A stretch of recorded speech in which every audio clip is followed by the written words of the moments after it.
Preview time. They destroyed the city and the nation. I'm Jay Edgar, and this is Contemporary.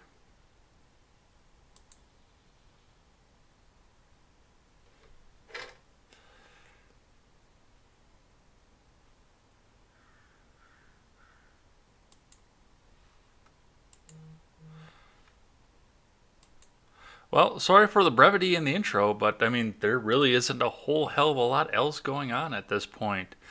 We went through, and I don't know if you guys have ever seen Star Wars Episode 3, but yeah, where Palpatine said in the very end, execute Order 66, that's pretty much what everybody who decided that they were angry over what happened last Monday decided to do to the country.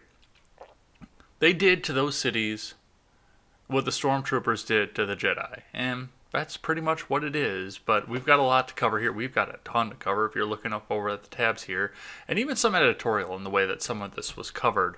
So strap yourselves in. It's time for all of that here. But before we get started, of course, head on over to freedomscoop.com. Freedomscoop.com is going to be your one-stop shop for all of your news and commentary needs. We've got the Freckles and Brit Show, Ed Talk and Ed's World, and Contemporary, of course. We've got The Generational Gap, Wyatt Birkenhoff, Stephen Ignoramus, the R-rated conservative, and much, much more. Go over and check out all of our swag. It's right there ready for you to pick up and take home. So go and check us out over there. So before I get into the news, I wanted to show you just some of the ways that this is being covered. And you're being engineered to feel a certain way out of this, of course, and they say that CNN is America's most trusted name in news, but, they've pretty much become a satire site, so why shouldn't their slogan be satire too at this point? The top headline across the top of CNN, before they go into any news, is heartbreak and anger across America. Anger I will get, but a lot of this, it's not heartbreak anymore. A lot of these people that are out doing this had no idea who George Floyd was. They have no idea what they're protesting because the dude got arrested. And now I know I went around, I looked at Instagram and everything else yesterday, and I saw, well, we need to make sure that these other people get arrested too. And there's a lot of petitioning going on for a lot of stuff right now. But yeah, this is the extent of it, is they're trying to make you feel a certain way. And if you don't believe me just on the top of CNN, I'm going to show you some of the things that I Googled while I was looking through this. And I was actually using Google for all of this. So I got a couple pages here just to kind of show you how they're trying to affect the way that you look at news. So I looked up Antifa for Antifa news stories. And of course, yeah, they've got the top stories up on the top, which is a local affiliate and 2 CNNs over here. But notice across the top here, you have all video, images, shopping, books, and then your More tab. And this is usually what I'll do. And I'll usually use Google a lot, which I know I shouldn't because of, their tracking and the fact that they are trying to shape the narrative. But, this is proof right here that they are. I know I should be using DuckDuckGo or something else like that. But this gives me an interesting top of the show story here, because if you open up the More tab, there is finally news in the bottom. And then you can go and open up and find the news stories in here. We're going to be looking at a few of them that are in here. But I did the same thing for the National Guard just because I wanted to see some of the places they are getting deployed. And right there, second tab over, is news. So you can go there, and once again, we see all of the news stories that go along with that. But yeah, it's right up on top. So if you look for Antifa, even though they are majorly in the news right now, especially given the declaration of Trump on Twitter, Antifa is going to be a big thing in the news right now, but the news tab is buried. But the National Guard, it is right up there, ready to go. All right, let's get into stocks first before we get into any of the heavy stuff here. So we've got the chart from Friday after we got off the air, and it looks like we had a pretty good spike, but we did end a little bit below where we had closed over on Thursday. So it was mostly good, but yeah, we had a little bit of rough end here, but it looks like from what we saw for the news that we're going to read, we actually have good news on that front. So let's see what we have from Investors Business Daily. Dow Jones today up, NASDAQ flat as global markets rally, Zoom video, Moderna jump, Pfizer tumbles on trial fail. Stock futures turned mixed Monday as early trade received a lift from the markets rallying overseas. Civil unrest hammered cities and police departments across the U.S. as they struggled to restart economies shut down by the coronavirus pandemic. Yeah, there's a word that you didn't hear over the weekend. Airline stocks continued their rebound. Zoom Video and vaccine developer Moderna surged. Tesla jumped near a buy point, and strong conditions of blue chips were set to open on or near buy ranges on the Dow Jones today.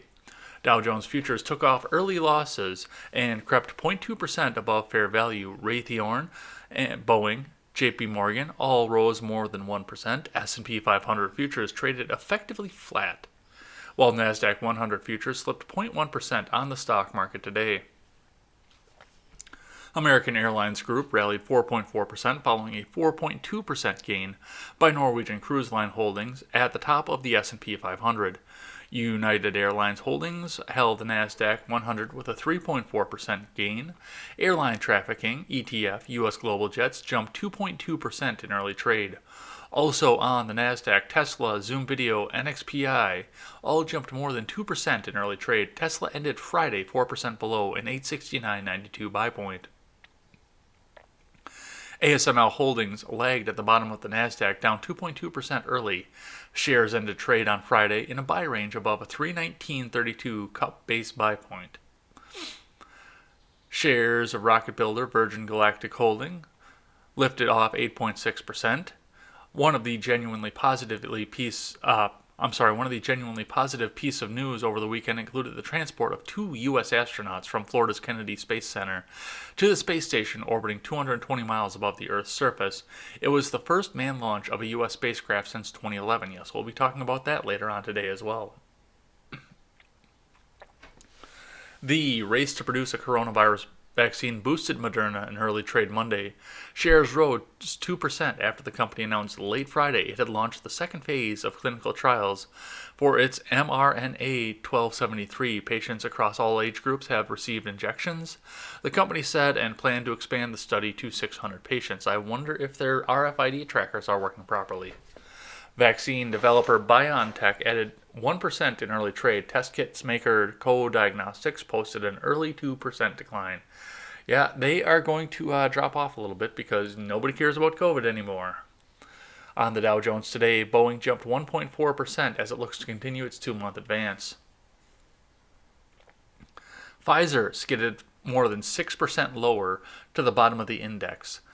The company reported late Friday disappointing results from its breast cancer treatment, Abrance, in early-stage treatments. The drug is considered highly effective in the later-stage treatment, and expectations were high for entry to the multi-billion-dollar market for early-stage treatment. When regular trade starts, the question will be whether Pfizer can hold support at its 200-day moving average. Pre-market action implied the stock would drop below the line for the first time since April 24th. Pre-market action, however, does not always translate into stock moves following the starting bell. Pfizer. Every time I think of Pfizer, I think of that the King of the Hill episode where Bill got drunk and took the tank, and Dale had read his medical records, and Bill had been a part of an experiment for making soldiers that could go up into the Arctic because we were still going through the Cold War at the time.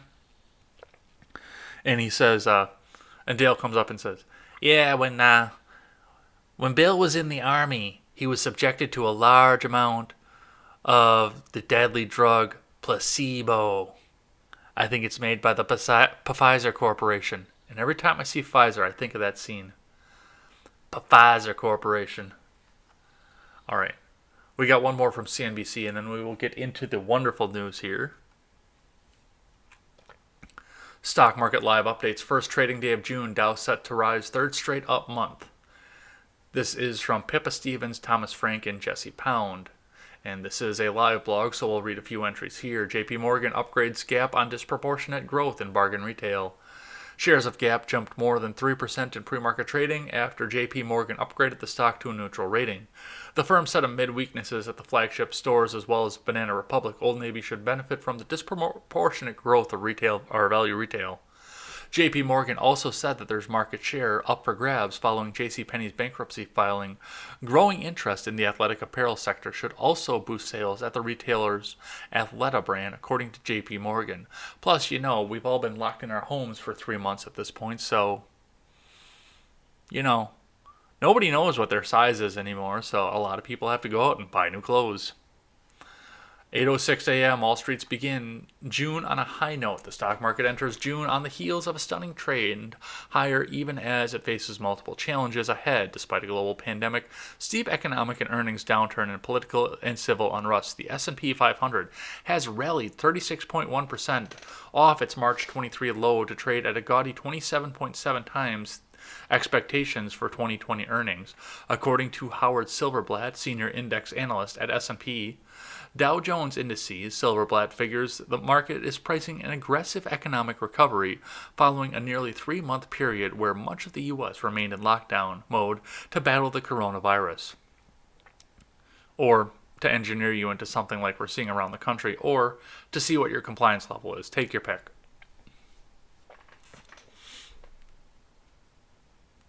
Should that scenario not materialize, there could be a price to pay. If we see the upward turn in the second half, then the current levels may be justified, but if not, the street will need to reprice.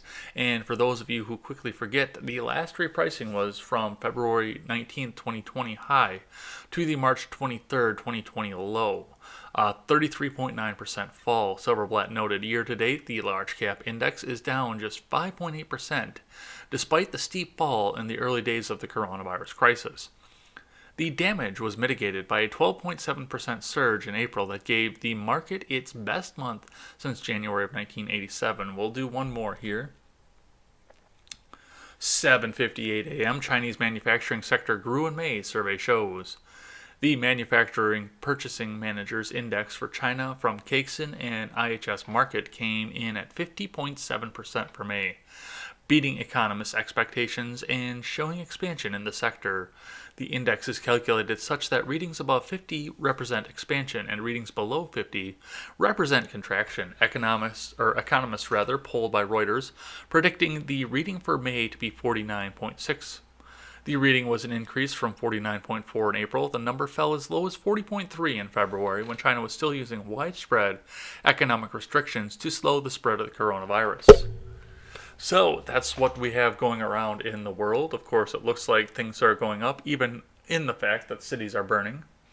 So we will see what happens with that.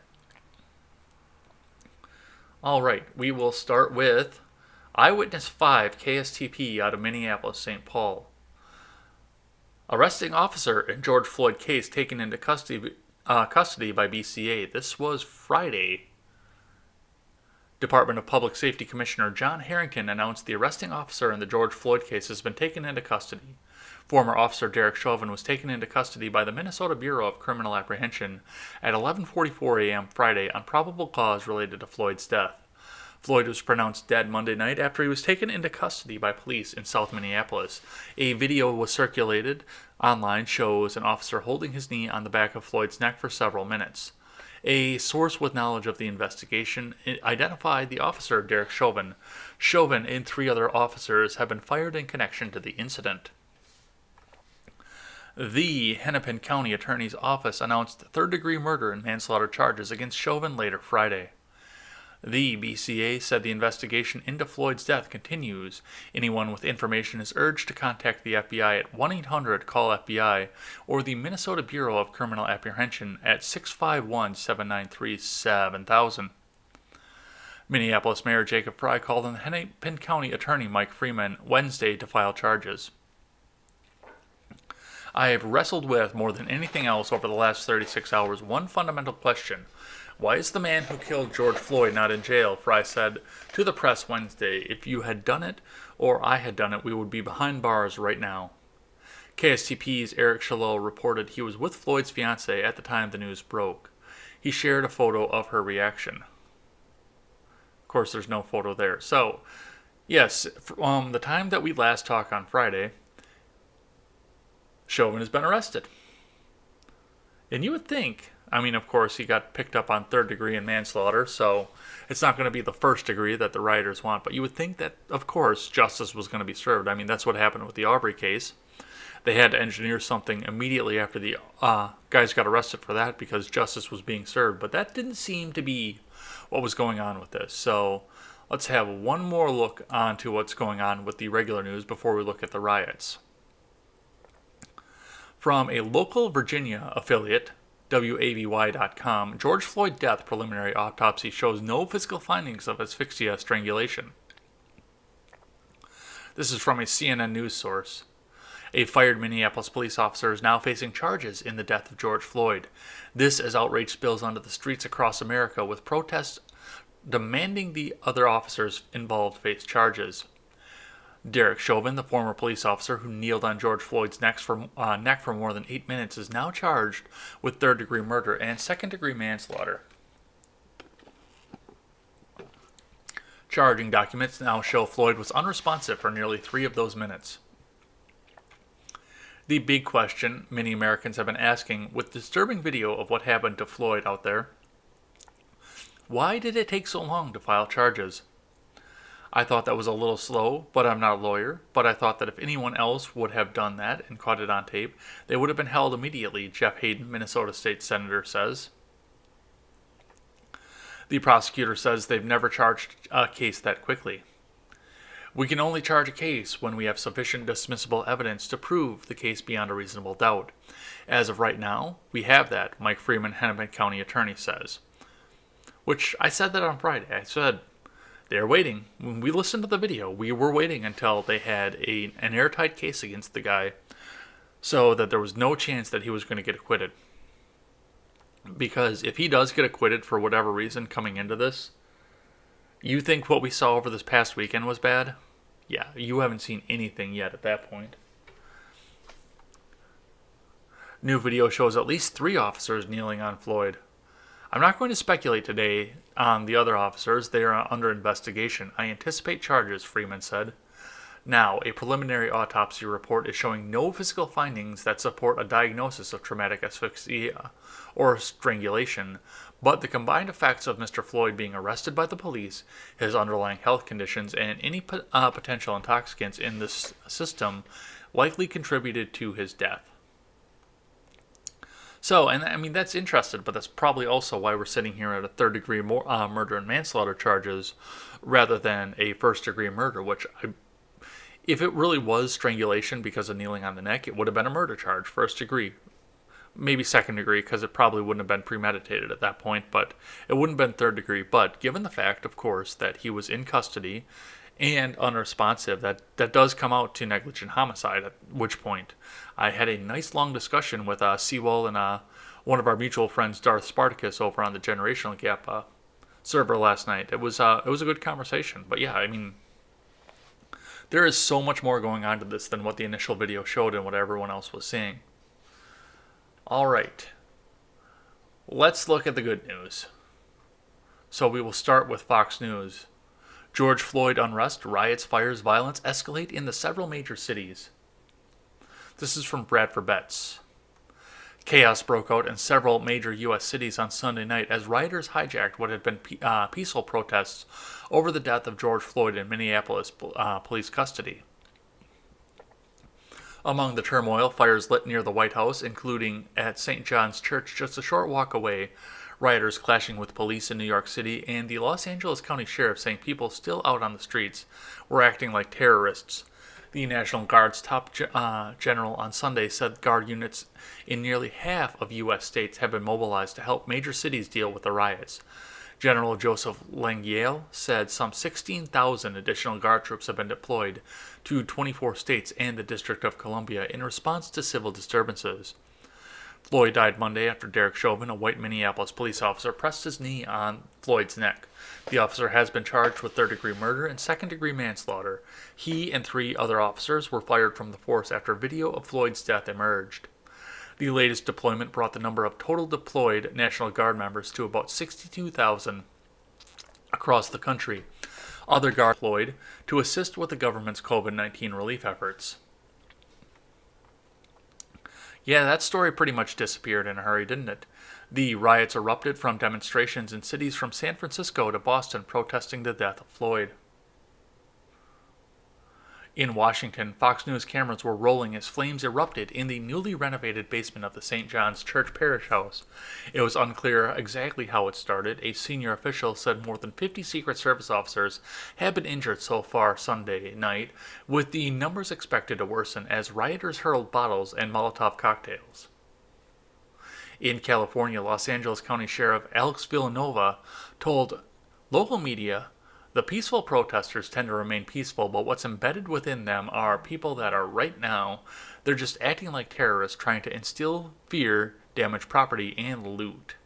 Yeah, and that is one of the things that we need to look at as we're seeing some of this change over from protests into riots. And I mentioned this in the conversation I had last night as well. You have a hard time looking at what happened back in '92 in the Rodney King protests.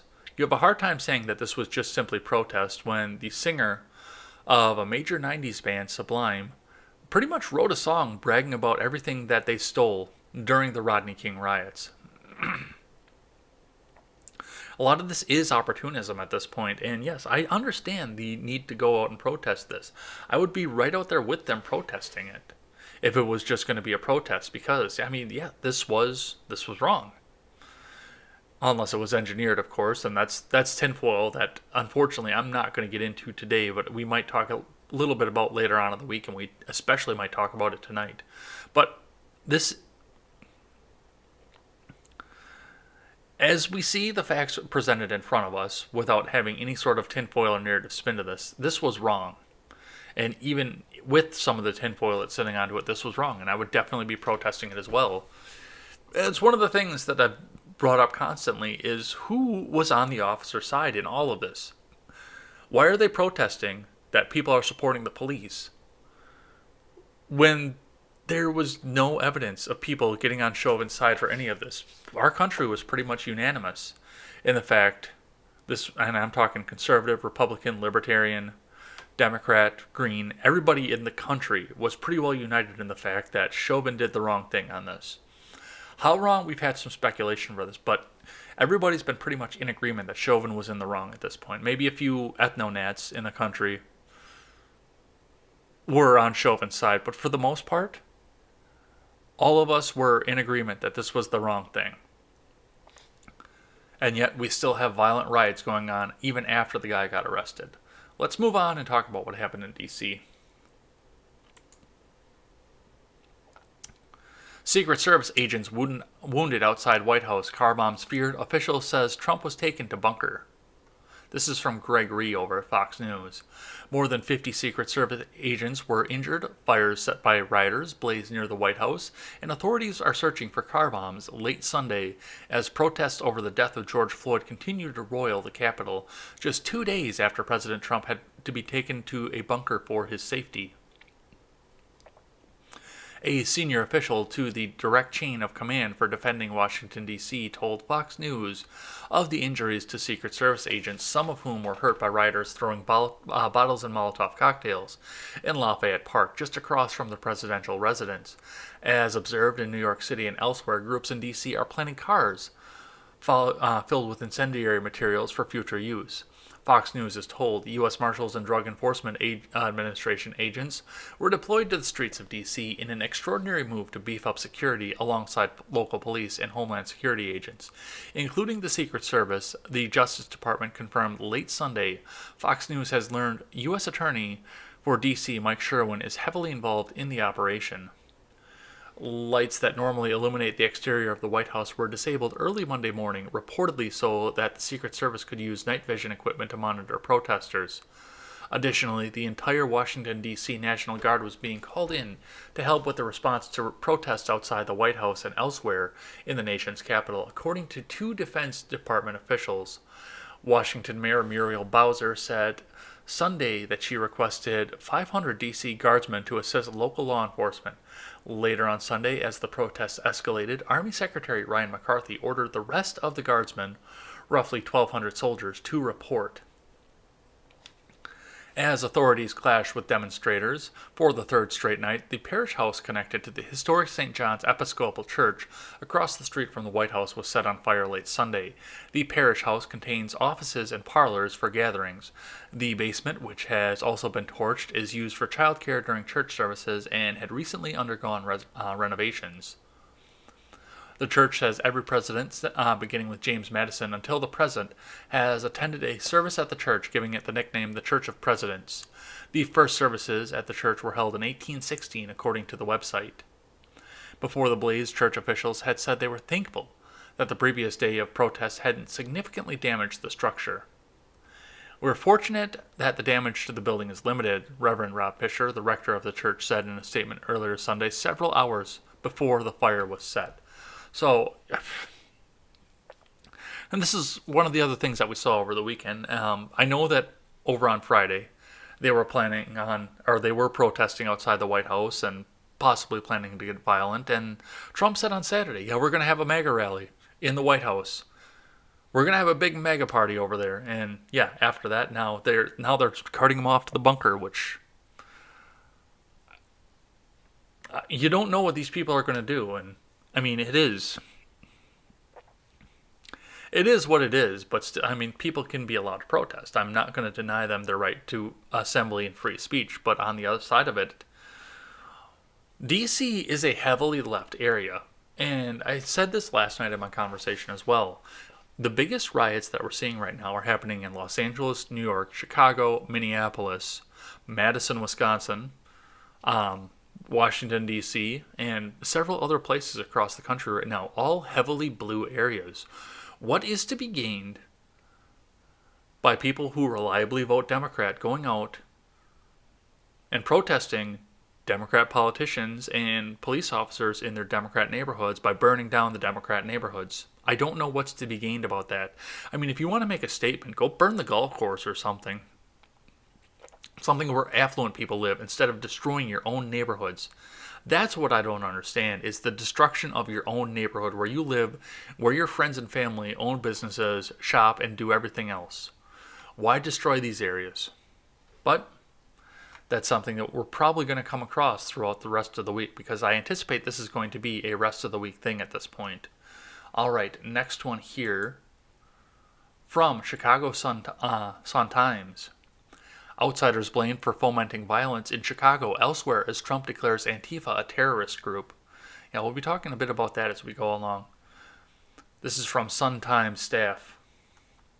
As protests over the death of George Floyd turned violent this weekend in Chicago and other U.S. cities, government officials have begun to blame organized groups they say are intentionally triggering the violence to create division in America.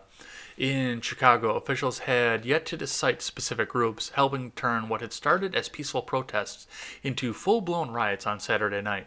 But on Sunday, Mayor Lori Lightfoot said the violence absolutely was pre-planned.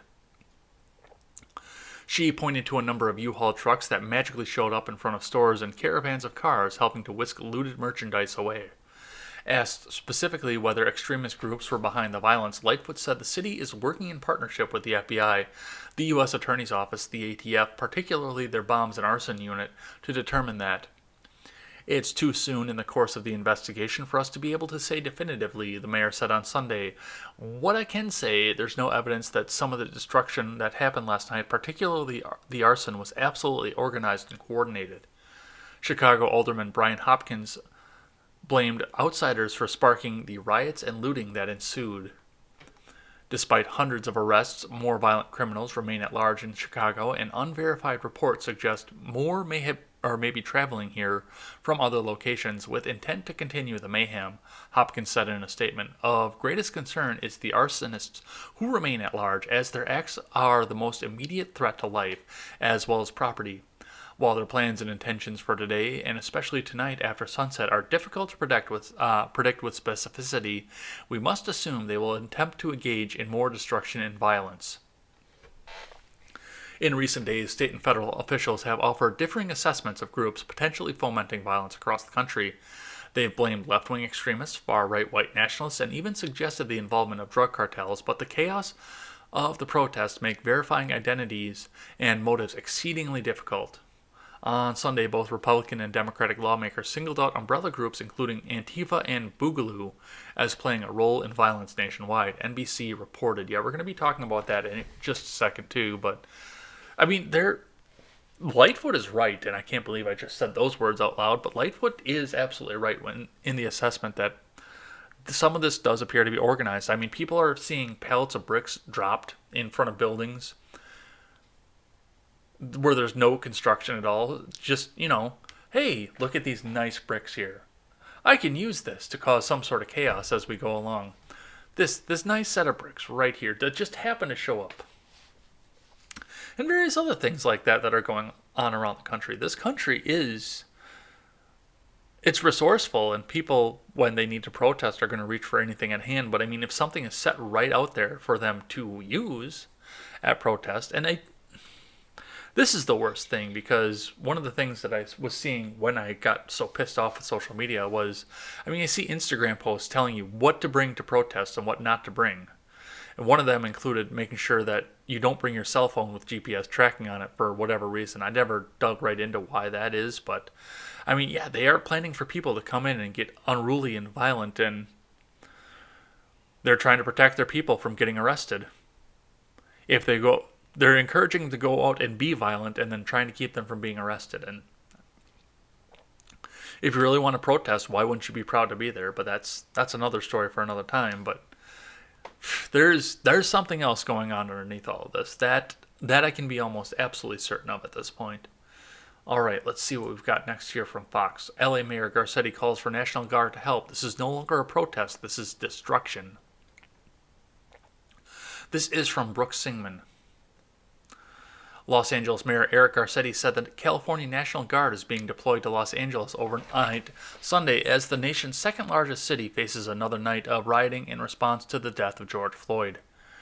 The California National Guard is being deployed to Los Angeles overnight to support our local response to maintain peace and safety in the streets of our city, Garcetti tweeted late Saturday night. Garcetti earlier Saturday was dismissive of seeking National Guard aid, but as the protests intensified Saturday, requested that California Governor Gavin Newsom activate the force. This is no longer a protest, Garcetti told local media Saturday night. This is destruction. This is vandalism. Garcetti's comments came just after he imposed a citywide curfew requiring residents of Los Angeles to stay indoors, starting at 8 p.m. until 5:30 a.m. Sunday. I will always protect Angelenos' rights to make their voices heard, and we can lead the movement against racism without fear of violence or vandalism, Garcetti said in a statement Saturday. The vast majority of people taking to the streets are doing it peacefully, however, and with reverence for the sacred cause they're fighting for, he continued. This curfew is in place to protect their safety and the safety of all who live and work in our city.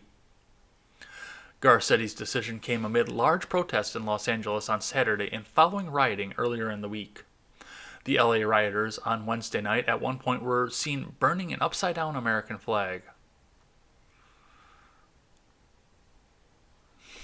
Yeah, our country is in danger. We are in distress at this point. The protests and riot broke out across the nation after Floyd died in Minneapolis police custody Monday. An employee at a grocery store called police and accused Floyd of trying to pass a counterfeit $20 bill. Floyd, who is black, was then arrested and handcuffed by Officer Derek Chauvin, who is white, and pushed to the ground. Chauvin and 3 officers were fired Tuesday in connection with Floyd's death. Then Chauvin was arrested Friday on murder and manslaughter charges. Breathe. So yeah, the National Guard is coming. I mean, this is out of the hands of many, many people. And there is the outrage over Floyd's death, and I understand that, because whether he is asphyxiated or whether he had an underlying condition, everything that happened there was outside of the books, and Chauvin does need to be held responsible for it, whether it's intentional homicide or, from what we're seeing now, negligent homicide off of this. He does need to be held responsible for this. But I mean, this is beyond the scope of many local police. And we also have to remember the fact that people have been locked in their homes and they're on edge. Many of them haven't been able to feed their families or themselves. in an effective manner for the last 3 months. They've had no outside contact. They haven't been able to go and be social with other human beings. They've been locked in their homes from the COVID from March pretty well onward.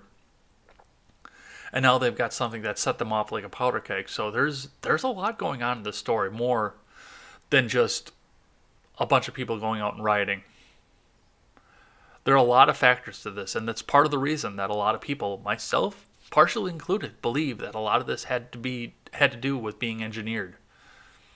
That this was designed to happen in a certain way to make sure that the country erupted in what we're seeing right here. All right, let's keep moving on here. This is from CNN. Trump tweets Antifa will be labeled a terrorist organization, but experts believe that that's unconstitutional. Experts. This is from Evan Perez and Jason Hoffman. President Donald Trump tweeted Sunday that the United States will designate Antifa as a terrorist organization, even though the U.S. government has no existing legal authority to label a wholly domestic group in the manner it currently designates foreign terrorist organizations. Currently, and former government officials say it would be unconstitutional for the government to prescribe First Amendment protective activity inside the U.S. based on simple ideology. U.S. law allows terrorist designation for foreign groups since belonging to these groups doesn't enjoy the same protections. Antifa, short for anti-fascist, describes a broad group of people whose political beliefs lean towards the left, often the far left, but do not conform with the Democratic Party platform. Bullshit. Antifa positions can be hard to define, but many members support oppressed populations and protest the amassing of wealth by corporations and elites. Some employ radical or militant tactics to get out their message. An additional problem with the president's claim is that groups who identify as Antifa are amorphous and don't have central leadership, though some local activists are highly organized, according to federal law enforcement officials.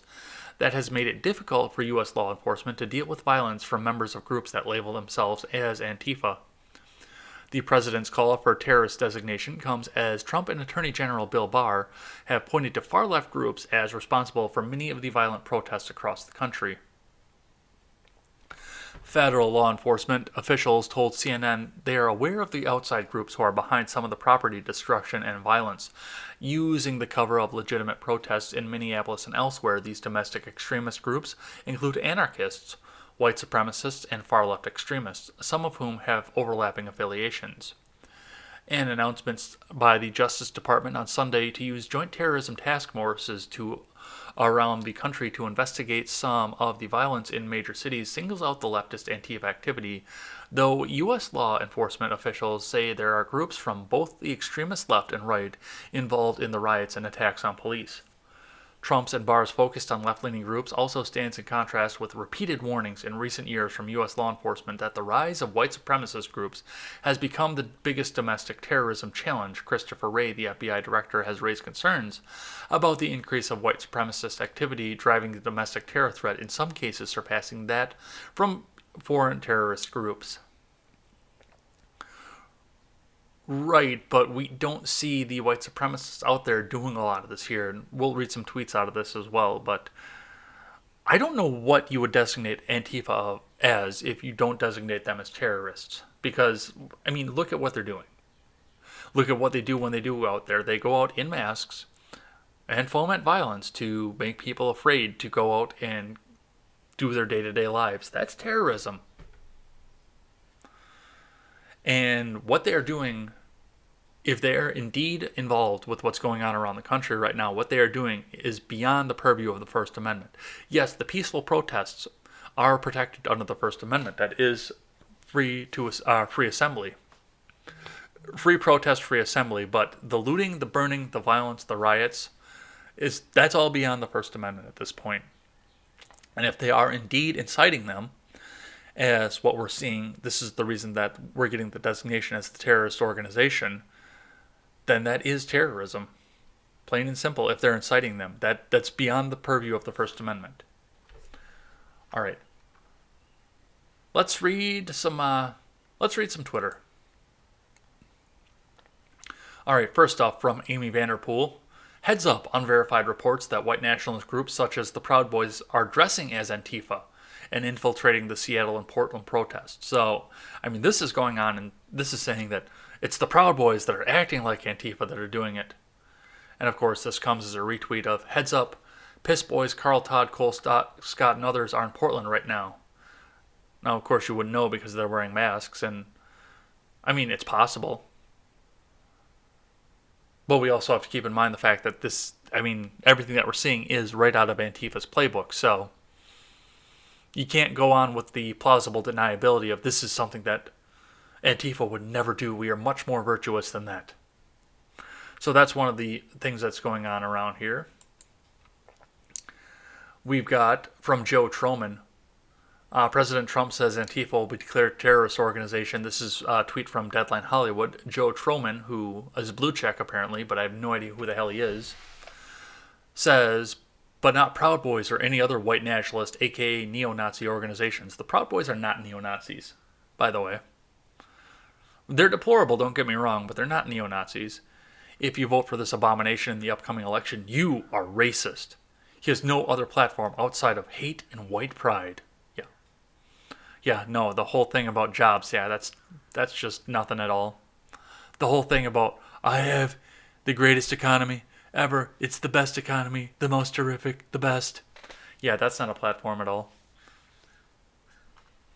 So that is what's going on here. And Jack Posobiec dropped one out here on AOC because she is releasing a list of demands. So we'll turn your headphones on and I'll put mine on and we'll take a look at this little bit of video here.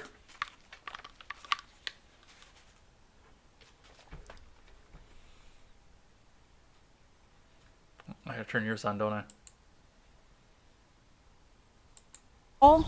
If you're trying to call for the end of unrest, but you don't believe healthcare is a human right, if you're afraid to say Black Lives Matter, if you're too scared to call out police brutality, then you aren't asking for an end of unrest. You are asking for injustice to continue and for your people to continue to endure the violence of poverty, the violence of a lack of housing access, the violence of police brutality, and not say a damn thing. That's what you're asking for. So if you're out here calling for the end of unrest, then you better be calling for healthcare as a human right. You better be calling for accountability in our policing. You better be supporting community review boards. You better be supporting the end of housing discrimination. You better be standing up to for-profit real estate developers that are intimidating people and trying to evict them from their homes. That's what you better be calling for. Because if you don't call for those things and you're asking for the end of unrest, all you're asking for is the continuation of quiet oppression. So if you want the end of unrest, then you should be asking for measures that actually liberate people in their lives from the oppression of economic and social inequity. I love how she is not wearing her mask and she goes out and coughs. I mean, COVID is over at this point, so there's no big deal about that. But yeah, that's one of the big things that is out there is, oh, well, you must be wearing the mask, even though our cameramen over at MSNBC don't wear the mask. And yes, this is another instance of don't let a good crisis go to waste. This is another instance of we have some sort of unrest going on. We've got another disaster and another crisis. So let's use that to bolster and pander to my pet projects rather than actually trying to come to a solution for everything. All right, next one here from Fox News again. Yeah, I leaned heavy on Fox News again. I apologize. But it is what it is. Son of Minnesota's Attorney General, I hereby declare officially my support for Antifa. This is from Tyler Olson. The son of Minnesota AG Keith Ellison tweeted on Sunday that he is declaring his support for Antifa after President Trump said his administration would be declaring it a terrorist organization. Jeremiah Ellison, who is a member of the Minneapolis City Council, noted in the tweet that he believes white power terrorists are actually the ones engaging in looting, arson, and other riot activities, as violent sects hijack some of the protests against racial inequality and police brutality in the wake of the death of George Floyd last Monday. I hereby declare officially my support for Antifa, Ellison said. Unless someone can prove to me Antifa is behind the burning of black and immigrant-owned businesses on my ward, I'll keep focusing on stopping white power terrorists. They are actually attacking us. This is another instance of the use the crisis for your pet project. Floyd died Sunday in the custody of the Minneapolis Police Department after officials said Officer Derek... How many times am I going to read the same paragraph? It's written exactly the same in every article on both CNN, Fox, probably MSNBC. No, they don't write articles. They just post video clips. Well, yeah, it has been just in just about everything I've read today so far. All right, Minnesota Governor Tim Walz announced Sunday that the Attorney General Ellison's office would lead the case against Chauvin. We're going to bring to bear all the resources necessary to achieve justice in this case. I think Ellison needs to recuse himself at this point. I don't know about you guys, but I think this is a clear conflict of interest, especially if his kid is coming out and saying some of this stuff. I don't like that one bit. They might bring back the rope over in Minnesota. If Ellison has his way, anyway. Antifa is a far-left militant movement that calls itself anti-fascist and has no defined organizational hierarchy or membership process. Antifa demonstrators have been known to travel across state lines to engage in vandalism, looting, and other forms of violence in places where there is civil unrest. It's not clear that Antifa is behind all or even most of the violence and widespread protests, but the movement has been a target of Republican politicians who have made clear that they stand with peaceful protesters. They say they are justifiably angry about Floyd's death and other racially charged interactions between African Americans and police in recent months. It's Antifa and the radical left. Don't lay blame on the others, Trump tweeted on Saturday. Democrats, however, have sought to blame white supremacists for at least some of the violence. We are now confronting white supremacists, members of organized crime, out-of-state instigators, and possibly even foreign actors to destroy and destabilize our city and our region, Minneapolis Mayor Jacob Frey tweeted on Saturday. Keith Ellison himself on Fox News Sunday said that there were outsiders involved in the violence in his state, although he did not further detail what kind of outsiders these people might be. So, yes, this is going to be another instance of, you're bad. No, you're bad. No, you're bad. No, you're bad. But, meanwhile, all sorts of local businesses are burning to the ground, and Target and Walmart are laughing their way to the bank even more at this point, because they are picking up the sales from all the businesses that burnt down that weren't able to open back up. All right, from the Daily Wire, Justin Timberlake. I'll pay to help bail for arrested protesters. Ted Cruz suggests better use of his money. This is from Hank Berrien. On Saturday, pop star Justin Timberlake added his voice to the celebrities offering to fund bail for rioters who were too poor to make bail. Please join me in supporting the Minneapolis protesters by donating to the MN Freedom Fund, the musician and actor tweeted. The Freedom Fund is combating the harms of incarceration by paying bail for low-income individuals who cannot otherwise afford MinnesotaFreedomFund.org. On Sunday night, Senator Ted Cruz responded on Twitter with a suggestion that Timberlake instead offer his support to law-abiding citizens who had been harmed by the looters and rioters among the protests. Justin, how about giving your millions to a fund to help the African American and Hispanic small businesses that are being burned and looted, rather than fund to bail out the spoiled, often white Antifa terrorists who are destroying minority communities, Cruz wrote. Cruz also took note Sunday night that a Minneapolis City Council member had tweeted his support for Antifa. Cruz responded bluntly, "This is deranged. They are literally burning your city."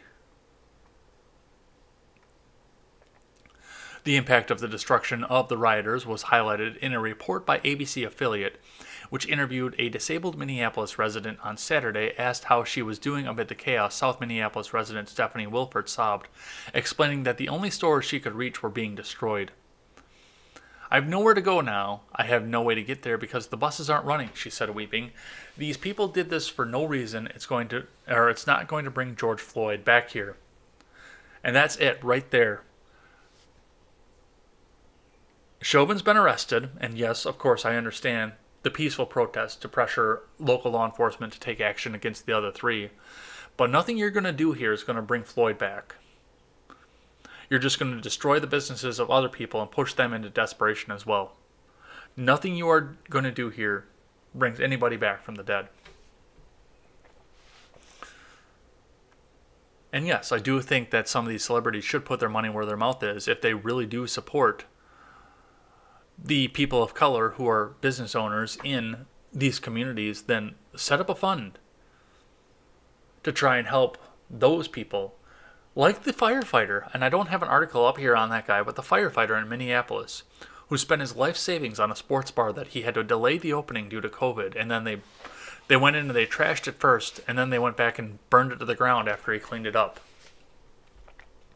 They set up a GoFundMe for the guy with a $100,000 goal. He was over $500,000 the last time I checked. So he's going to come out of it okay, but his dream is gone at this point. And now he's got to wait longer. First for all the riots to die down, and then for another rebuilding. And if it was me, I would get out of that community as fast as I could. I know people in Minneapolis are looking at Wisconsin real estate right now. I'm actually debating getting my real estate license because after all of this, there's going to be some shifting in the country. And I want to get some commission off of it. All right, in case you guys forgot that there's an election that's still going on at this point, an election season, we've got one here from CNN. Biden's in one of the best positions for any challenger since scientific polling began.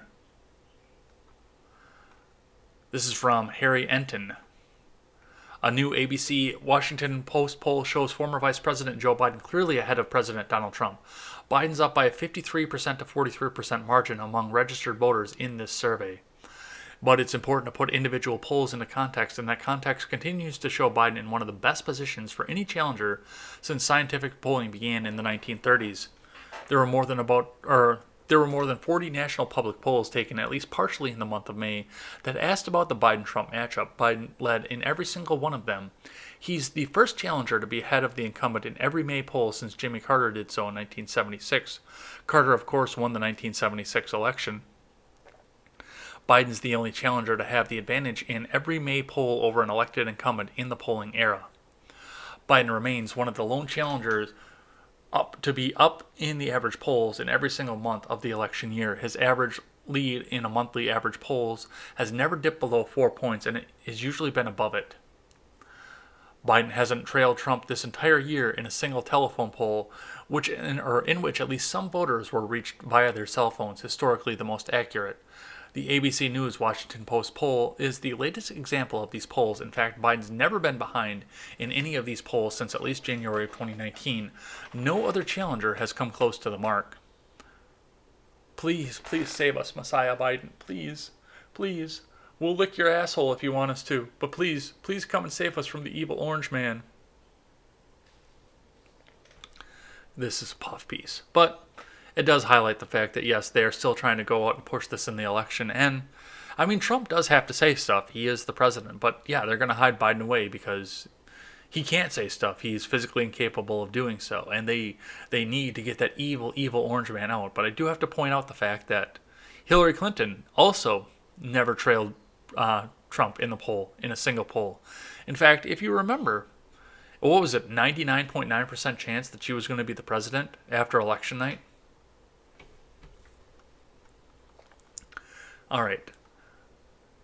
Also, in case you have forgotten, because it would be easy to this week, we have a story from Reuters to remind you that there was a pandemic going on just recently here. From Reuters, monkeys steal coronavirus blood samples in India. A troop of monkeys in India attacked a medical official and snatched away blood samples of patients who had tested positive for the novel coronavirus, authorities said on Friday. By the way, this came to me in the Discord from Jessica Green, so thanks, Jessica, for that. The attack occurred this week when a laboratory technician was walking in the campus of a state-run medical college in Meerut, 285 miles north of Lucknow, capital of Uttar Pradesh state. Monkeys grabbed and fled with a blood sample of 4 COVID-19 patients who are undergoing treatment. We had to take their blood samples again, said Dr. S.K. Garg, a top official at the college. Authorities said they were not clear if the monkeys had spilled the blood samples, but people living near the leafy campus feared the further spread of the virus if the monkeys carried the samples into residential areas. Garg said it was not clear if the monkeys could contract the coronavirus if they came into contact with infected blood.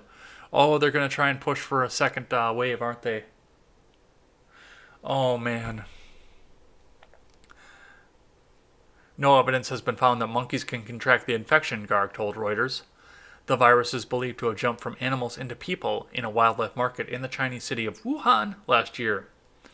India has had 165,799 cases of the coronavirus and 4,706 deaths.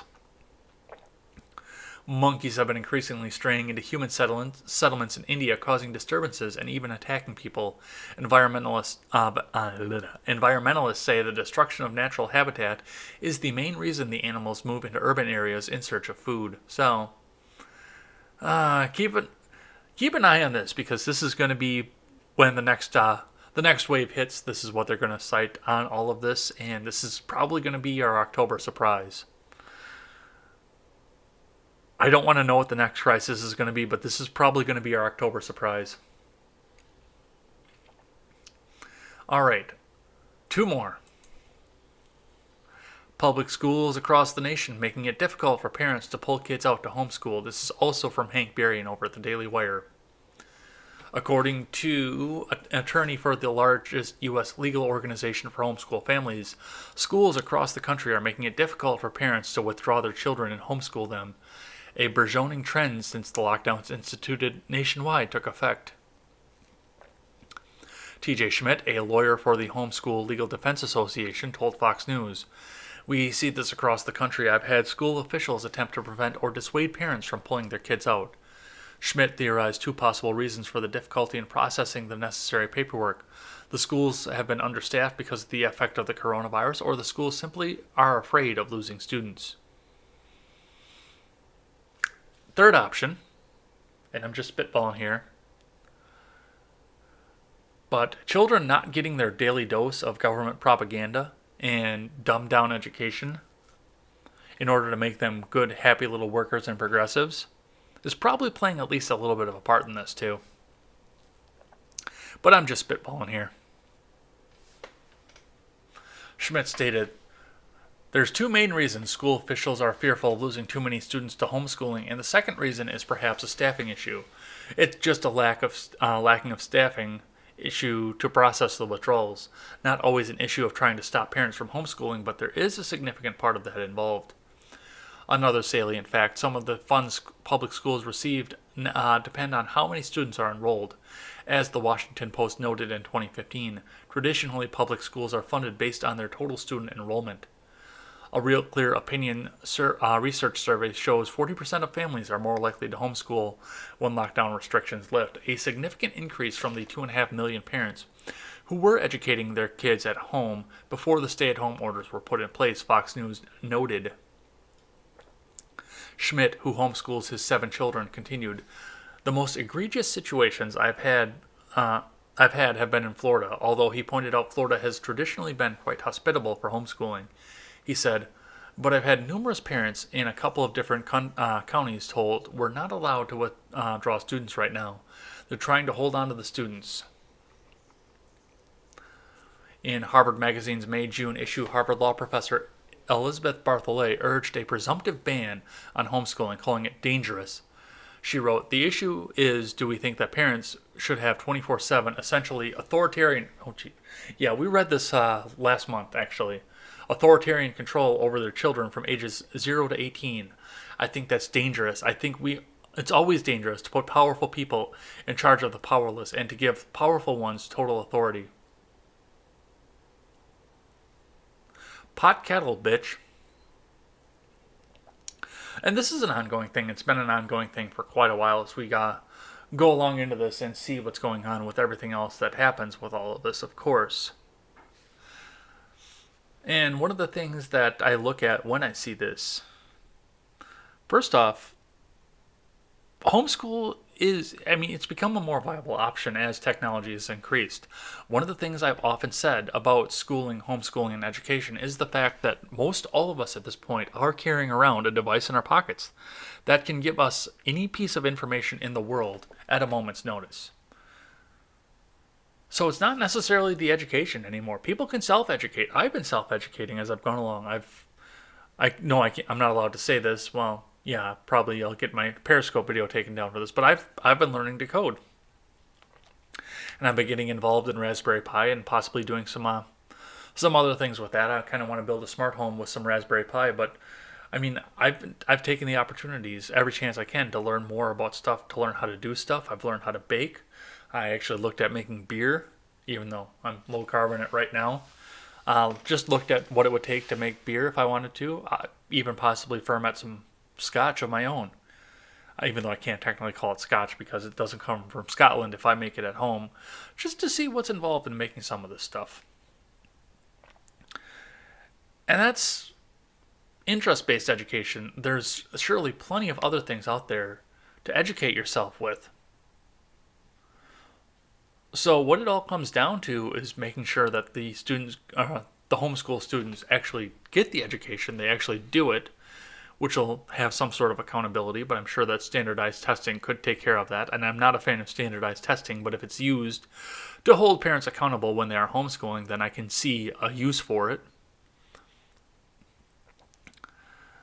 But I mean, it's not a religious thing anymore to keep kids home and homeschool them anymore. It is the fact that a lot of these kids went home and they had to be homeschooled because of the lockdown, and the parents were looking at what they're actually being taught in school. They're looking at their kids' schoolwork for the first time, and they're seeing how bad the curriculum actually is. And they think that they can do better than government mandated garbage that's being stuffed down them.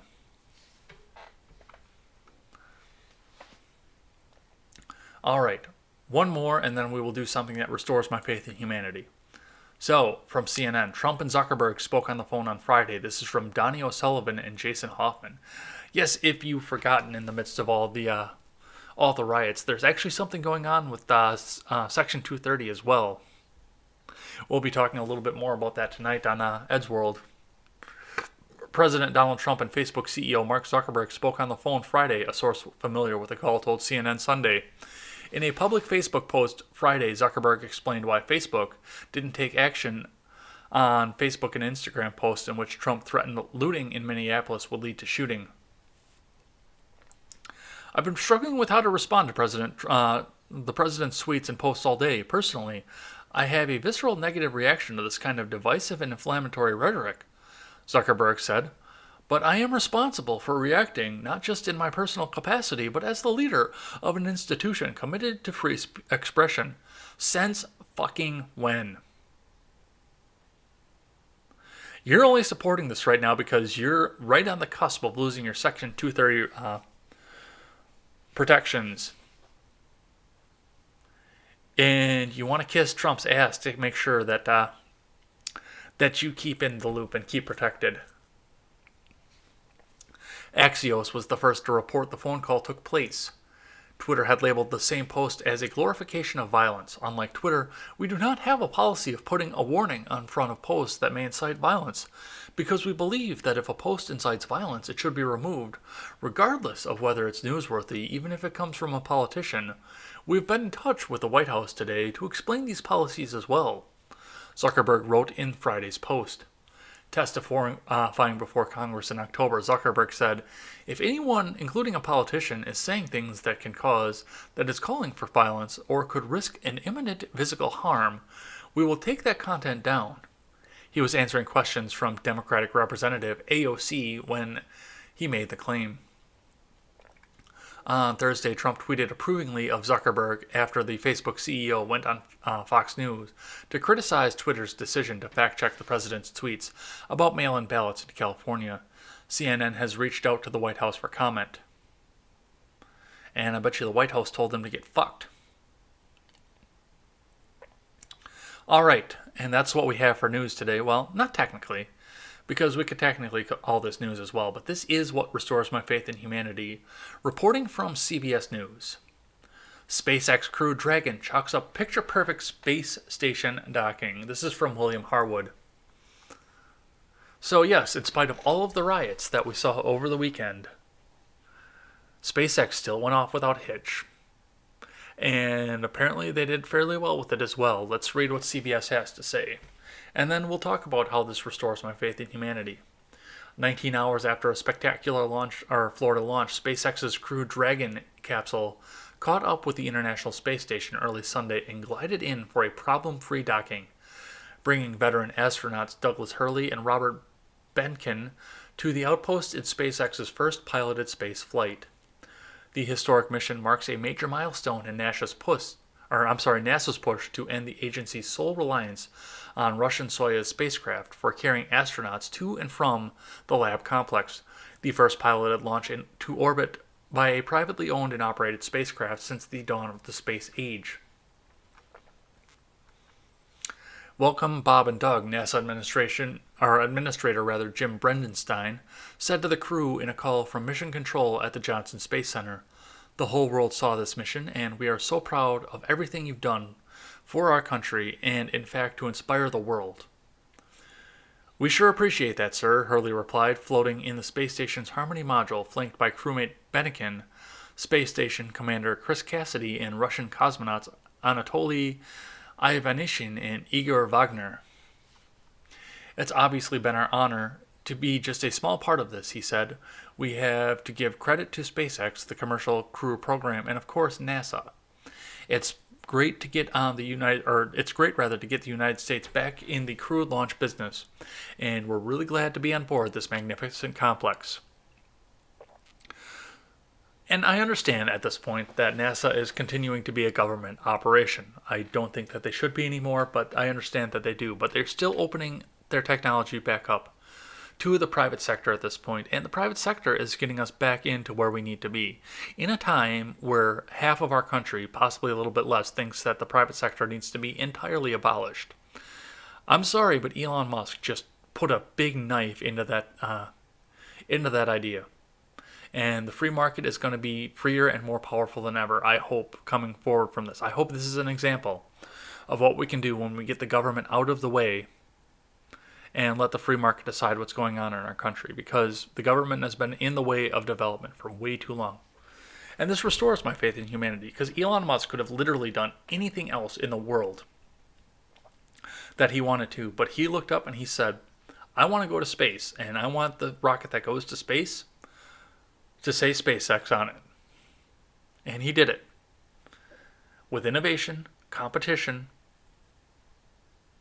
and all around American ingenuity. And yes, I understand he's South African, but this is American ingenuity on its head.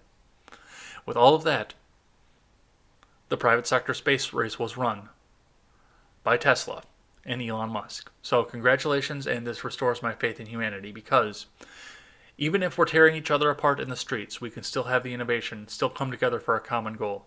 And I do hope this doesn't go completely unnoticed in the country as more and more cities fall. And that's going to be it for the show today. So thanks everybody who came in and checked us all out. I do want to point out, because I do see somebody over on Periscope, that I can see everything that you're saying and everybody else can, but you can't see everybody's responses because I cannot figure out how to get the Restream bot to work in Periscope. But if you want to participate with everybody else, jump on the YouTube link that's in my description over on Twitter, and thanks for checking us out. And thanks everybody else for checking us out as well. We will be back here later on tonight with a couple more hours of content with a redheaded libertarian named Elaine coming in and helping me round up the news for the week. Come and check that out. That's going to be at 6:30 Central Standard Time, so come on and check us out. Or if you can't check that out, you can check it out on the audio platform. I am getting that caught up today. I'm sorry for not having that caught up over the last week, but we're going to get that caught up today. We'll get onto the audio platforms. Everything will be back and ready. Otherwise, we will be back here tomorrow with more Contemporary. I am Jay Edgar, and this is Contemporary.